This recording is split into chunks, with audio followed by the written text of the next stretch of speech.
après-midi, nous allons voir certaines choses. Je parle particulièrement de la parole du Seigneur. Donc, il est important de savoir. Nous savons bien que le Seigneur a créé le monde. Et lorsqu'il a fait, il a fait pour un but. Et lorsqu'il crée ce monde, il le fait également en mettant dans ce monde l'être humain qu'il va faire à son image. Et puis Dieu crée l'homme, comme la Genèse nous dit bien, Dieu créa l'homme et la femme. Dans la Genèse 1, 26 à 27, vous pouvez voir comment Dieu crée l'homme. Je peux donc lire, je vais donc honorer, cependant en lisant cette parole, en étant vraiment debout.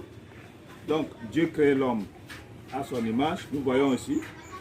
Puis Dieu dit, faisons l'homme à notre image, selon notre ressemblance, et qu'il domine sur les poissons de la mer, et sur les oiseaux du ciel, sur le bétail, sur toute la terre, et sur tous les reptiles qui rampent sur la terre.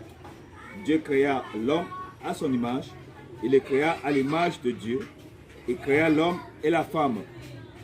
Voilà, si nous continuons dans le verset 28, il dit ceci, Dieu leur bénit, et Dieu leur dit, soyez féconds, multipliez, remplissez la terre et l'assujettissez, et dominez sur les poissons de la mer.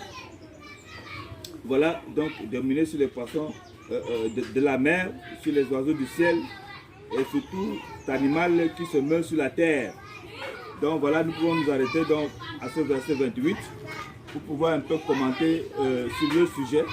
Le sujet qui nous concerne, c'est un sujet qui regarde surtout l'homme et la femme.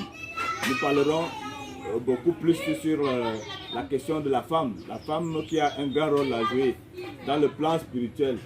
La femme doit jouer un très grand rôle dans le plan spirituel, surtout en ce 21e siècle. Donc c'est un siècle qui demande vraiment, qui attire notre attention au niveau des affaires religieuses.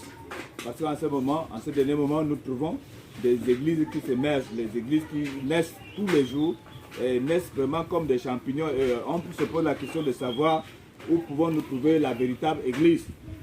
Donc nous allons essayer d'aborder ce sujet en prenant le côté de la femme. La femme donc qui va nous représenter l'église, qui a ce grand rôle à jouer. La Bible nous enseigne toujours dans le livre de 1 Corinthiens 11, verset 11, la Bible nous enseigne que l'homme ne doit pas être sans la femme dans le Seigneur, ni la femme dans l'homme. Donc les deux doivent toujours, ce sont ces deux personnes qui doivent réellement manifester l'œuvre de Dieu, la gloire de Dieu, comme ce que nous venons de lire au commencement, que Dieu fit l'homme et la femme, et puis il leur a demandé de multiplier. Donc aujourd'hui, l'Église aussi a besoin d'avoir l'autorité de son Christ, l'Église qui représente la femme, pour pouvoir multiplier et faire sortir les enfants spirituels. Et ce sont ces enfants spirituels dont nous avons l'intention de pouvoir expliquer quels sont ces enfants spirituels. C'est très important de les connaître. Et c'est au travers de la femme qui doit naître, que doivent naître ces enfants spirituels.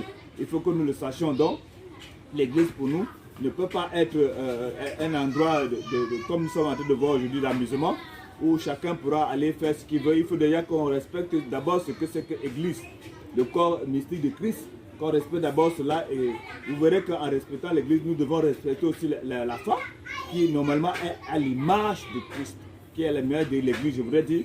Donc, à partir de cette Église, sortira des merveilles. Et c'est dans nos études, plus tard, nous allons mieux comprendre de quoi il est question. Que Dieu vous bénisse abondamment.